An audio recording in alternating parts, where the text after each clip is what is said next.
les circonstances de cet enlèvement sont extrêmement troublantes. Extrêmement troublantes. Comment ce groupe de terroristes armés de l'État islamique dans le Grand Sahara a pu pénétrer à plusieurs centaines de kilomètres au sein du territoire algérien. On est très très loin maintenant. Ils ont réussi donc en 24 heures à kidnapper un touriste espagnol et à quitter le territoire algérien le plus normalement du monde, sans être inquiété. Le gouvernement algérien refuse de faire preuve de transparence et de commenter officiellement l'information, de la confirmer et de donner des détails. Clairement, cet enlèvement dévoile une défaillance sécuritaire énorme. Et d'après le récit de ces trois individus, qu'ils sont tombés par hasard, nez à nez, avec un groupe armé. Ils ont été interceptés par un groupe armé, par des hommes armés qui étaient en train de dîner. 8 hommes armés faisant partie de l'État islamique au Grand Sahara. Qu'est-ce qu'ils foutaient en plein cœur du désert algérien à préparer leur nourriture? Il n'y a pas eu d'embuscade. C'est-à-dire que les terroristes n'ont pas fait éruption, ne les ont pas traqués. Ils étaient en train de circuler dans le désert. Ils tombent sur un campement et ce campement a été dressé par des terroristes.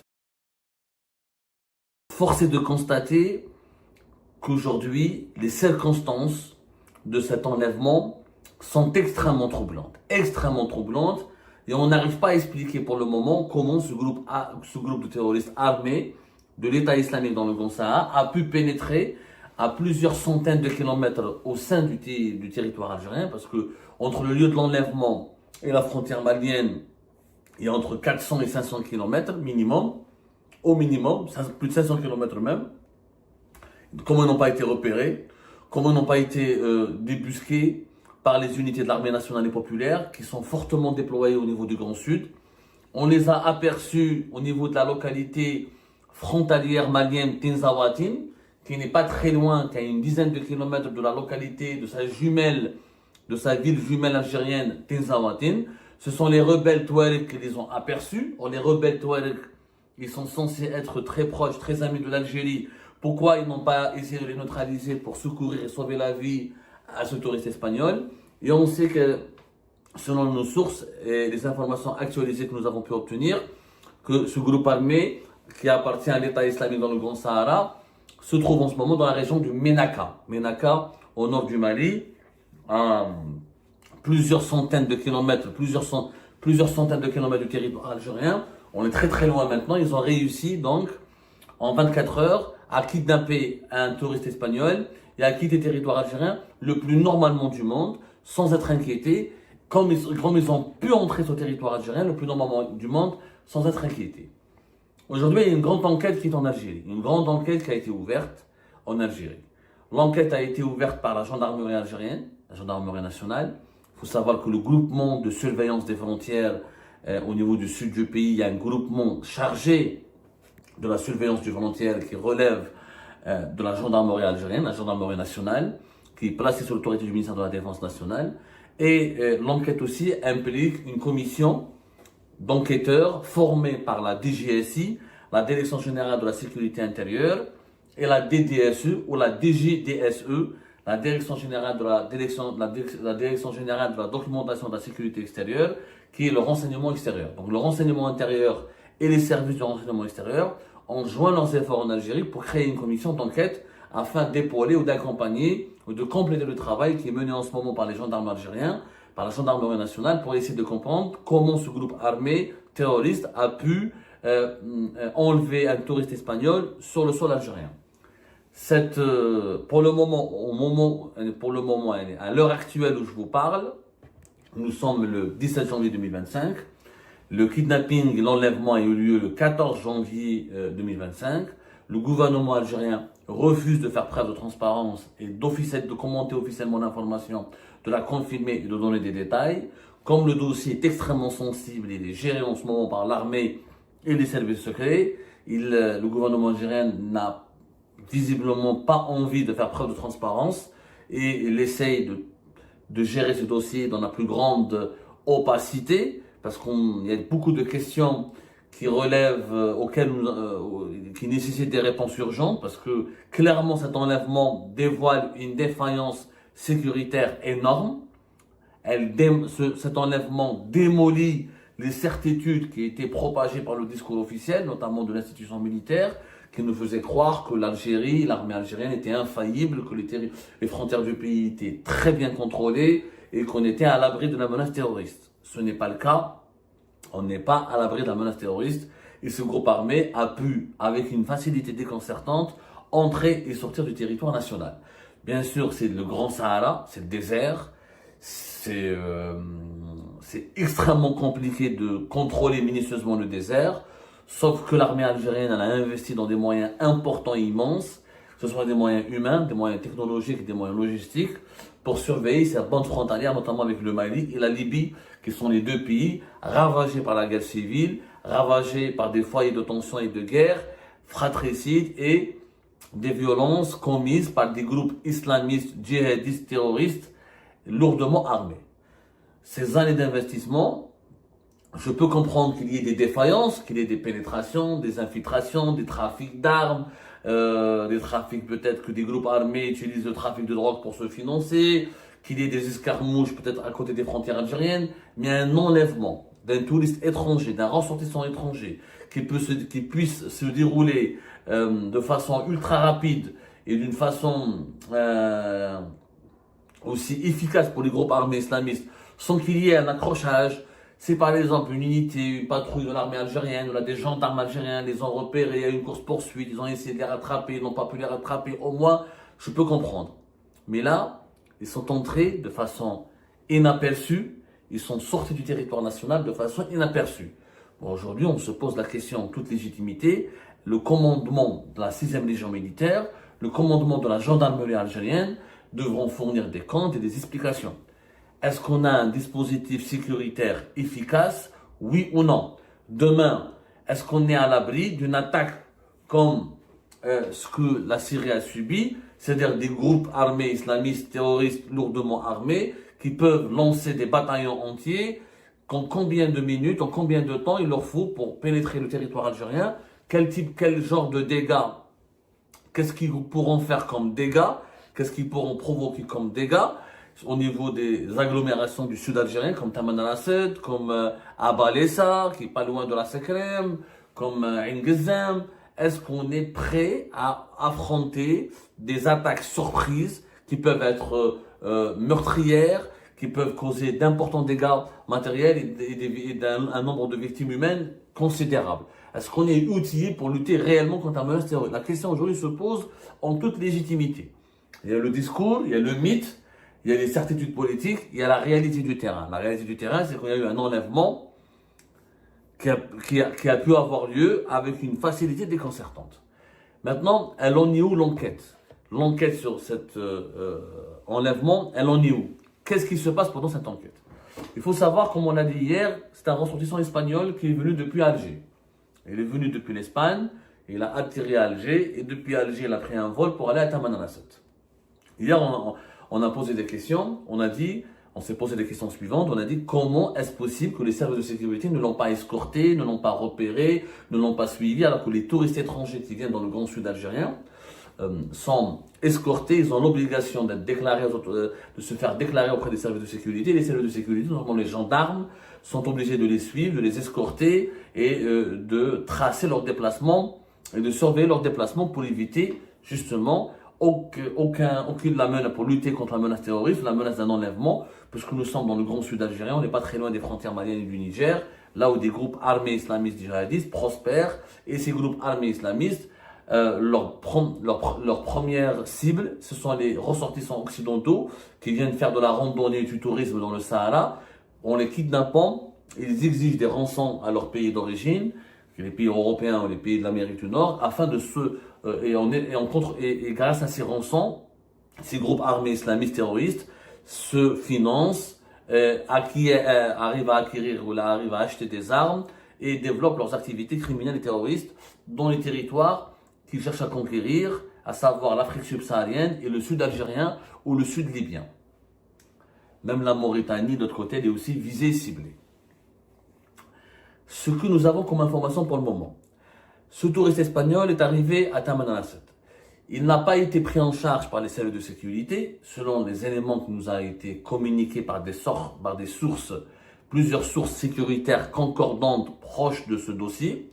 C'est que ce touriste espagnol a déclaré à la police aux frontières, au service de sécurité à l'aéroport de Tamanrasset, qu'il ne vient pas faire du terrorisme, qu'il est venu rendre visite à la famille, à des membres de sa famille qui sont établis à Tamanrasset. Un argument incroyable, un argument irrationnel un peu. Je me demande comment les services de sécurité ont pu croire à cet argument, puisqu'il n'y a pas de communauté espagnole à Tamanrasset. Il y a très peu d'étrangers qui sont installés à Tamanrasset. Et il y a très peu d'Espagnols ou de ressortissants espagnols qui ont investi dans la région de Tamanrasset. Vous savez qu'à Tamanrasset, il y a quelques étrangers qui viennent souvent, qui travaillent avec des agences touristiques, ou qui veulent ouvrir des auberges, ou qui prospectent le marché algérien pour organiser des excursions et des safaris, ou des randonnées dans le désert, ou des bivouacs dans le désert. Mais ils sont rapidement pris en charge par les services de sécurité parce qu'ils entrent dans le cadre des visites touristiques qui doivent être scrupuleusement et soigneusement surveillées, même si le fait d'être escorté par des hommes armés, des gendarmes et des militaires, ça pèse beaucoup, c'est pas agréable, mais les touristes européens et occidentaux en général ont fini par l'accepter et s'habituer à ce genre de dispositif parce qu'ils comprennent que de l'autre côté de la frontière algérienne, il y a une menace pesante et des risques d'enlèvement qui pourraient faire basculer leur vie dans un cauchemar absolu. Donc ce touriste espagnol, quand il est arrivé à Tamanrasset, à l'aéroport de Tamanrasset, vers le 12-13 janvier 2025, vers le 12-13 janvier 2025, il dit au service de sécurité qu'il vient rendre visite à des membres de sa famille, qu'il ne vient pas pour aller dans le désert, qu'il n'est pas venu à Tamanrasset pour bivouaquer, pour faire une randonnée dans le désert, ou pour faire un safari, ou pour faire une expédition dans le désert, ou pour aller découvrir les sites majestueux du parc de Tassili et du Hogar. Bizarrement, les services de sécurité ont cru à ce motif. Il était attendu à l'aéroport de Tamanrasset par 3 personnes. 3 hommes, 2 hommes qui sont originaires, 2 individus des Touaregs, des Tergui, voilà, des Touaregs qui sont originaires, font partie de la population Touareg de la wilaya de Tamanrasset. Une 3e personne, c'est un Algérois, une personne d'origine algéroise, qui vient du nord du pays, qui a vécu une partie de sa vie à Alger et qui s'est installé à Tamanrasset. Et cette 3e personne parlerait espagnol. Elle maîtrise la langue espagnole et elle s'est liée d'amitié avec ce touriste espagnol. Donc les 3 personnes qui ont été kidnappées en même temps que le touriste espagnol par les 8 terroristes armés appartenant à l'organisation terroriste affiliée à l'État islamique au Grand Sahara, et au Sahel, ont libéré les 3 Algériens. Voilà, ils les ont libérés pour une raison simple, que vous pouvez les comprendre. Pour l'État islamique dans le Grand Sahara, kidnapper un Algérien, ça n'a absolument aucun sens. Ça n'a aucun mérite, ça n'a aucune valeur. C'est incroyable, mais c'est comme ça. Un Algérien n'a pas de valeur, parce que son pays ne va pas payer pour les récupérer. Même si on va payer, on va les payer en dinars, et personne ne paiera en devises pour la vie d'un Algérien. Donc, il ne s'intéresse pas aux ressortissants algériens, il s'intéresse aux ressortissants étrangers, notamment occidentaux. Lors du kidnapping, les 8 terroristes, ont pris en otage les 4 personnes. Ils ont emmené les 4 personnes jusqu'à l'intérieur du territoire malien. Il y a une dizaine de kilomètres du début du territoire malien, à une dizaine de kilomètres du territoire algérien au sein du territoire malien. C'est-à-dire, dès qu'ils ont traversé la frontière algéro-malienne à une dizaine de kilomètres, les terroristes ont libéré les 3 Algériens, à savoir les 2 Telgui et ce que nous appelons pour le moment au cours de notre enquête, l'Algérois, l'individu, je ne sais pas s'il est Algérois ou il est Kabyle, il est Oranais, en tout cas, il vient d'Alger, de la capitale. C'est pour ça que je l'appelle l'Algérois. Ils les ont relâchés, ils ont été obligés de marcher, d'être récupérés par des Touaregs, d'autres habitants de la région qui les ont repérés et ce sont ces habitants-là qui les ont ramenés vers le territoire algérien où ils ont été ensuite, pas interpellés, on va dire, recueillis par les gendarmes algériens. Les gendarmes les ont recueillis, ils ne les ont pas placés en garde à vue, ils les ont soumis à une enquête, ils les ont gardés et ils ont commencé à les auditionner, à les interroger pour comprendre qu'est-ce qui s'est passé et pourquoi ce touriste espagnol a été enlevé et comment il a été enlevé et dans quelles circonstances. Donc, pour le moment, les informations que nous avons, les enquêteurs pour le moment, des gendarmes algériens, des services secrets algériens, travaillent sur le récit qui leur est raconté par les trois individus qui connaissaient ce touriste espagnol. Donc, ils se sont liés d'amitié. L'un de ces trois individus, l'une de ces trois personnes qui maîtrise l'espagnol et qui n'est pas originaire de la région de Tamanrasset et qui vient du nord du pays, elle s'est liée d'amitié avec le touriste espagnol sur Facebook. Ils ont commencé ils se sont connus sur Facebook. Et l'espagnol a voulu donc les rejoindre. Alors ils ont invité l'un de ces trois individus à inviter son interlocuteur espagnol à venir découvrir Tamanrasset. Pour ne pas passer par le circuit touristique officiel, parce qu'il faut être une agence agréée, il faut être un guide attitré, il faut se faire enregistrer auprès des autorités locales, il faut être encadré et surveillé par les services de sécurité. Ils ont demandé à leur ami espagnol de ne pas dire, lorsqu'il arrive à l'aéroport de Tamanrasset, qu'il vient pour faire du tourisme. Juste il vient pour des motifs familiaux, pour rendre visite à des parents à lui qui sont installés dans le sud, dans la ville de Tamanrasset. L'objectif apparemment de ces trois individus algériens était de faire du tourisme, de faire visiter la région à leur ami espagnol, mais sans passer par les procédures et les démarches un peu complexes et très sécuritaires du circuit touristique normal. Et c'est comme ça qu'ils l'ont emmené vers la Sekrem, et depuis la Sekrem, parce que la Sekrem, il commence à partir de 80 km dans la ville de Tamanrasset. Ensuite, il y a une chaîne de montagnes, il y a des paysages, il y a toute une zone à découvrir. Ensuite, on s'enfonce dans le désert et on peut s'éloigner à plus de 300-400 km de la ville de Tamanrasset. Ils se sont éloignés, et d'après le récit de ces trois individus, qu'ils sont tombés par hasard, nez à nez, avec un groupe armé c'était apparemment à la fin de la journée, ils voulaient bivouaquer et ils en traversant, en marchant, en conduisant leur 4x4 dans le désert, ils sont tombés sur un campement où ils ont été interceptés par un groupe armé, par des hommes armés qui étaient en train de dîner. Ils étaient en train de se reposer et de se préparer leur nourriture. Et c'est là où ce groupe armé a intercepté les 3 ou 4 personnes, ils les ont interrogés, ils les ont auditionnés. Vous êtes qui?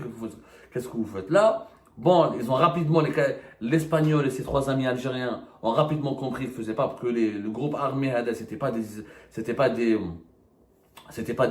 faisaient pas partie de l'armée algérienne, c'était pas les services de sécurité algériens. Donc, ce sont ou des bandits, ou des trafiquants d'armes, ou des terroristes. Là, les 8 terroristes qui étaient en train de camper ou de faire leur bivouac ou de préparer leur manger, leur nourriture en attendant. On ne sait pas pourquoi ils se trouvaient là d'ailleurs. C'est incroyable.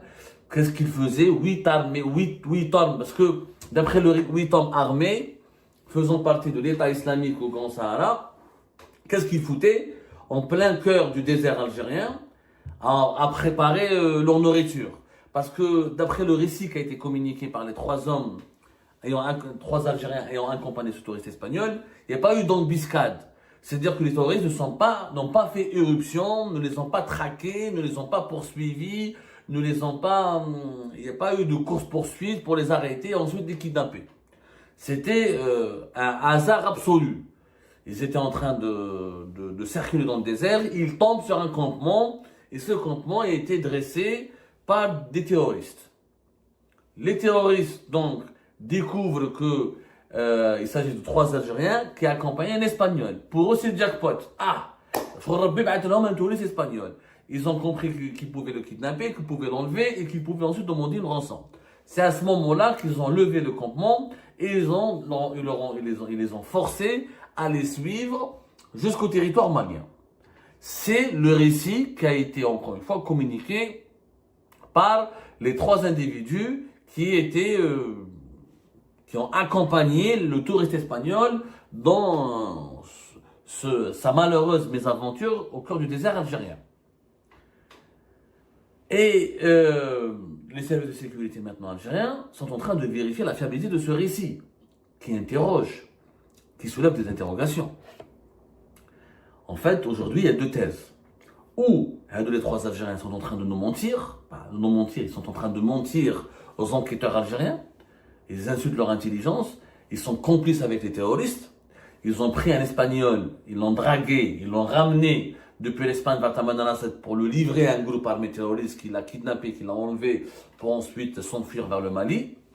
Ou il s'agit vraiment ce qui est incroyable, d'un pur hasard, c'est qu'ils n'avaient pas de chance ce jour-là, au moment où ils étaient en train où ils se sont perdus dans le désert, où ils étaient en train, parce que les trois individus prétendent qu'ils maîtrisent, qu'ils connaissent les sites, qu'ils connaissent la zone, qu'ils sont des guides.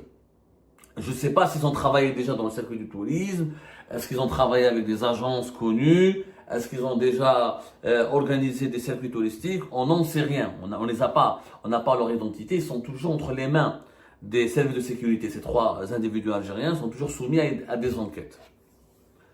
En tout cas, le récit soulève beaucoup d'interrogations. Comment, encore une fois, et tout ce qu'ils racontent, ces trois individus, révèle des dysfonctionnements terribles. D'abord, pourquoi on a laissé ce touriste espagnol entrer en Algérie à Tamanrasset? On ne l'a pas surveillé, on ne l'a pas escorté. L'argument qu'il est venu rendre visite à des parents ou à des membres de sa famille n'est pas... Il faut vraiment que la police aux frontières de l'aéroport de Tamanrasset, les services de sécurité de l'aéroport de Tamanrasset ou les gendarmes de Tamanrasset ont été cons de croire à cet argument. Voilà, la famille à Tamanrasset, il n'y a pas beaucoup d'Espagnols, il y a très très peu d'étrangers, pour ne pas dire aucun étranger n'est installé. On ne peut pas vivre à Tamanrasset.